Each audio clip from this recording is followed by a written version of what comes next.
So here we are in our valley on Priceless Farms, and we are standing in the midst of the Ventree plantation, which is a beta plantation. We're basically testing a financial model which will allow people from all over the world to invest in sustainable agroforestry. And so we're beginning with the lira tree because it's one of the world's most resilient, hardy trees. It doesn't require any chemical sprays to protect it from insects, so it's resilient to ants. It's also highly capable of surviving dry seasons. We've seen this tree go through periods of 4 months without any rain, heavy sun. Even at a seedling stage, they survive. So it's one of the most beautiful trees in the sense that it's very easy and it has a very high survival rate. It also grows incredibly fast. So these lira trees behind me are just almost 1 year old now. And we have about 25,000 trees behind me on a 10-acre block. So we've done a very intense 1.5 meter grid spacing. And the reason for doing this is because there's a local pullwood market, and when you grow them very tightly like this, the trees grow very straight and tall in their early years. So you set off a very good straight timber.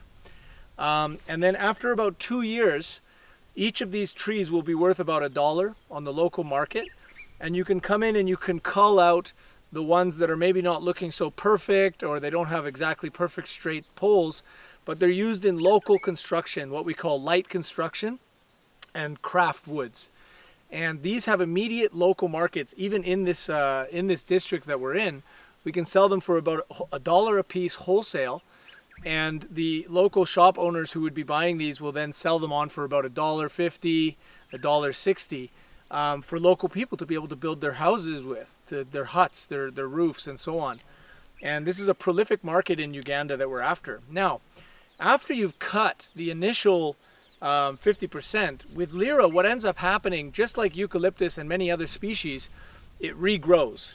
And when it regrows, which is what we call coppicing, so you continuously keep harvesting, it'll send up anywhere between 5 to 10 new shoots. So you wait a few months. Meanwhile, as these new shoots are coming up, the trees which you haven't cut are continuing to grow. And they grow much faster at that stage because there's 50% less shade, there's 50% less root competition in the plantation. So you're actually giving a boost to the trees that you don't cut. You're giving a boost to your bank account. Technically, we should be able to double the investment by year 2 by selling at $1 a piece. And then you're also allowing the new growth to come back up. So over a period of another 1 year, year and a half, with the 10 new shoots, you cut off about 8 of them, or you reduce it down to 2 new shoots. Okay, I hope you're following the math. It gets a little bit convoluted, but maybe there's some graphics here. So you have 2 new shoots for all of those trees, which means now the regrowth, you're getting about 50,000 new pullwood trees.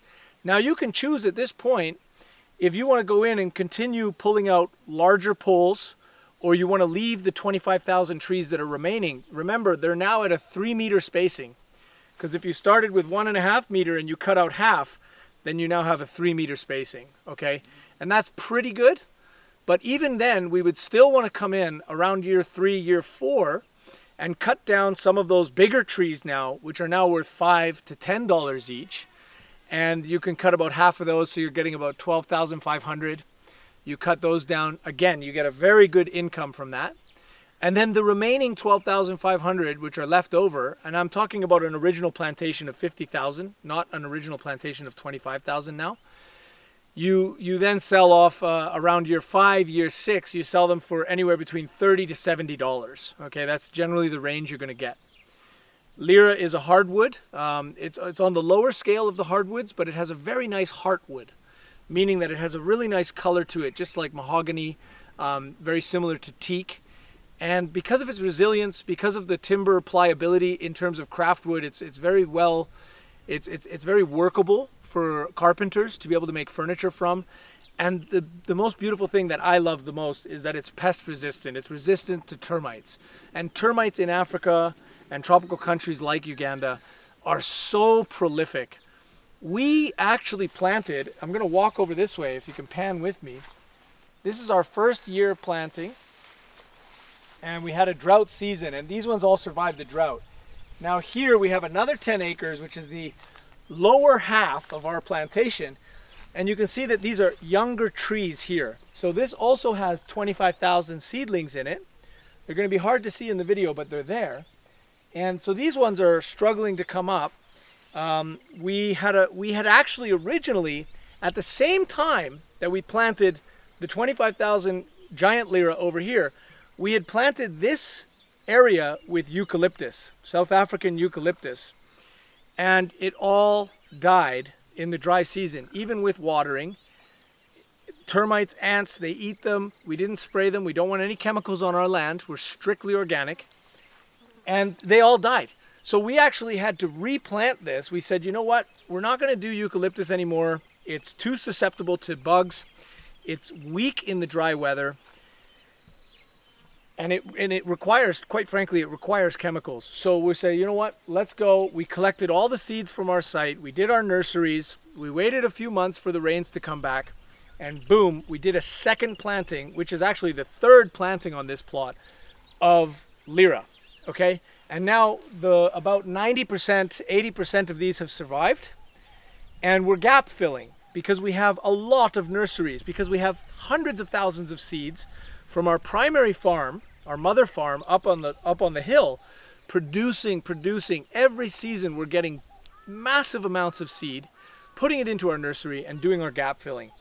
And so the Ventree program is really about that resilient, I would say climatically and culturally relevant forestry. So you'll notice that in between the trees, there's a lot of space. So phase 2, after establishing the trees, is now to come in here and bring in farmers from the local area who can take parcels of this land and grow staple crops. They can grow pumpkins, they can grow beans, they can grow yams, they can grow any manner of vegetable in here, because unlike pine and eucalyptus and other exotic, what we call exotic trees, which are not indigenous to Africa, the lira also allows other plants to grow. If you actually pan back over this way, you can see here where we haven't been weeding for a while. It's the wet, rainy season right now. So weeding in here is very difficult because this is a heavy clay soil. And we use hose, manual hose. And so the clay soil gets stuck to the hose. So during the rainy season, we kind of let the weed growth come up, which is okay because it's aerating the soils. And when we do get around to weeding this, all that green manure, you can see in between the trees here, there is a massive amount of production going on there. The lira tree, just hang tight. Let me grab a branch.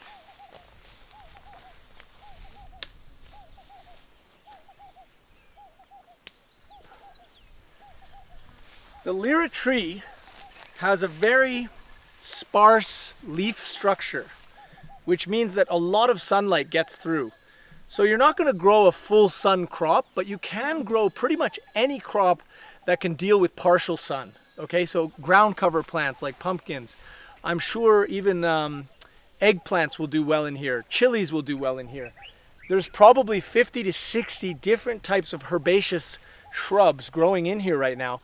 And quite frankly, they're loving it. Especially since we're turning the soil every time we weed. I think what we've done is we've actually unlocked a lot of seed bank, which is in that soil traditionally. And that's all been running off from the upper land into this valley over millennia. Now here, I've got a first pruning. So I've just ripped off a branch. I would normally use a machete or prunes. But here I've ripped off a branch, and I'm just going to show you something. When you come back after about a month, that branch of the lira tree, the benefits just keep getting better. That branch of the lira tree, which was here, has actually regrown new shoots coming off of it. And we're testing this theory right now, but our belief is, with a little bit of root stimulator or even just enough water in the ground, you can now plant this and you have 2 new trees from one branch. And if you look at the tree, you're getting dozens and dozens of branches during the first set of pruning and the second set of pruning.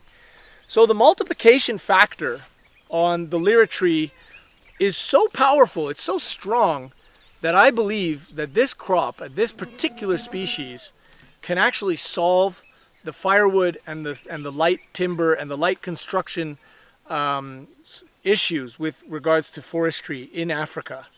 And this can be planted in desert climates. I mean, this is the hardiest tree I've ever seen.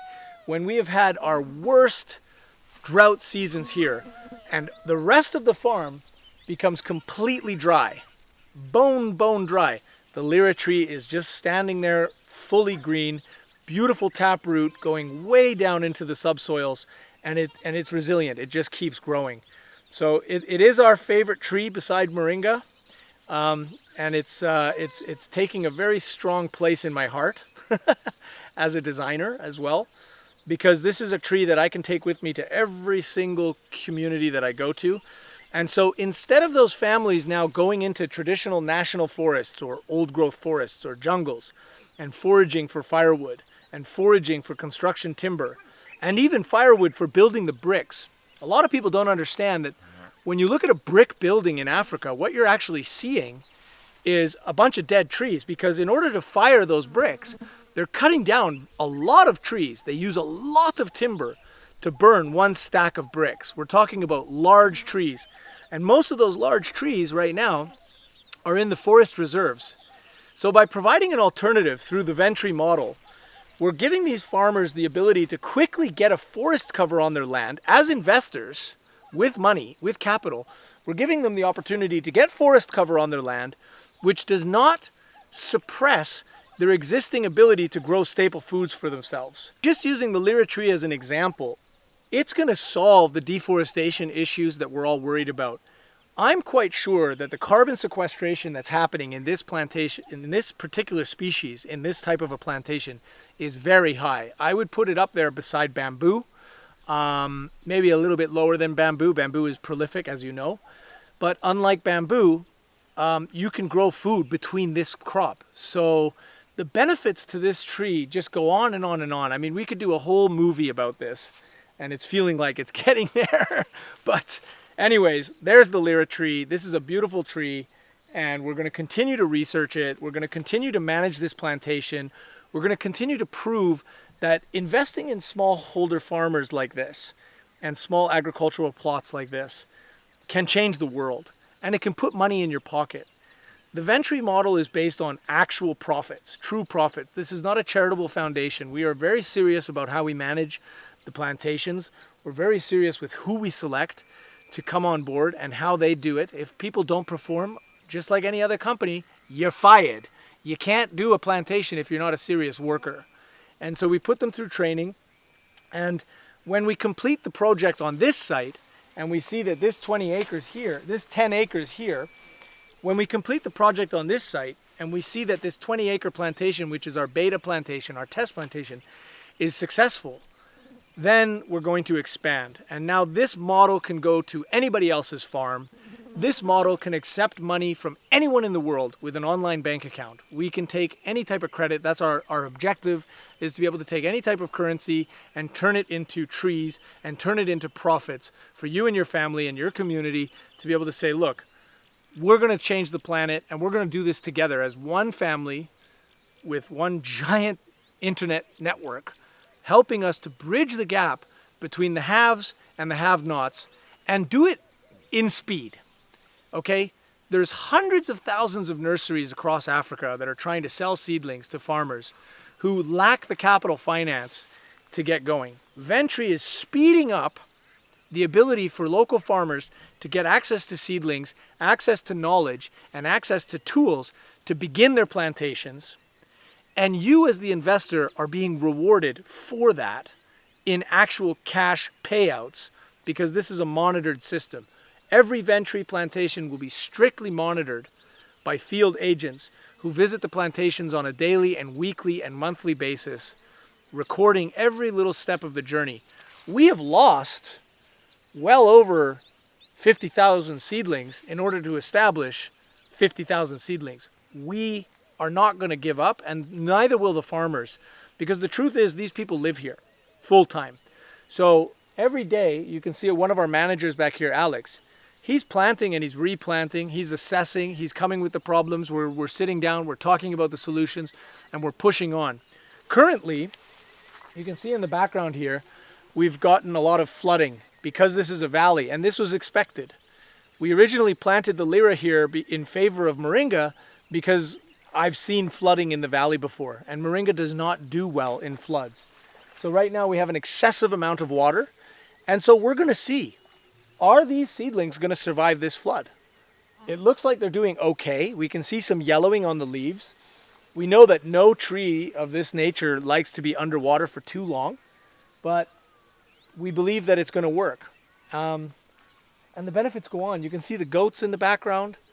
So we're using the goats to weed the acres now, and with some electric fencing and perhaps a motorized tiller, we can get even better and even more effective at managing this plantation, and we can bring the costs down.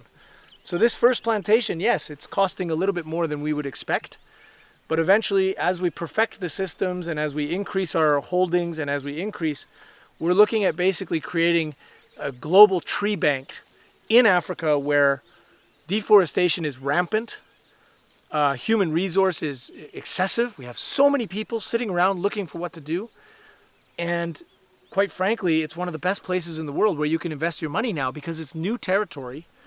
And the land is not expensive still. The nature is very conducive to good growth. So we really believe in this project, and it's something that's come out of over 10 years of looking at the global sustainability crisis that's going on and the ecosystem crises that we're facing. And then also taking a look at the technology that's available to us now as a species and say, hey, let's use the internet for planting trees. Let's use all this spare money and all this extra money that everybody has for planting trees, and let's give their money back to them 10 times over in a 6-year or a 3-year or a 4-year or even a 5-month period, depending on what type of tree. So going from lira trees and going from the concept of trees, when you say agroforestry, you're not only talking about trees, we're talking about the understory, we're talking about chickens, we can free range cattle eventually in through this property. We're about to start doing that, to bring people's cattle in, and they can move through and eat the weeds. So you can take the same concept of investing in trees and you can apply it to different systems. And that's when you start to see a very dynamic app where it's literally like Farmville, but in real time with real people at real places with real money and real returns. And I think that's exciting. To me, this is the most exciting project that I've started to work on, and I believe in it 100%, because I've been living here in East Africa now for over 12 years, and I've been doing the sustainable agriculture thing for about 10 out of those years, 9 to 10 years here. And from what I've experienced, I know this can work. I know the capacity these people have, and that we can pull out of the out of the literate students who are coming out of universities to become our trainers, to become our managers, and to monitor and evaluate and check and balance all the different aspects of what it takes to run a sustainable farm in a community which, quite frankly, like the community we have here, is very destitute. I mean, when we first came here, these people were in dire poverty, absolute, the worst of the worst type of poverty. Living season to season, hand to mouth. If there's a bad season, there's no food on the table. So they go to charcoal, they cut down large trees that don't belong to them. It's illegal. They're getting arrested all the time for these things by the landlords who are coming up and checking on their land. They're seeing their land being degraded over time. We're able to reverse all of that, lift them out of poverty.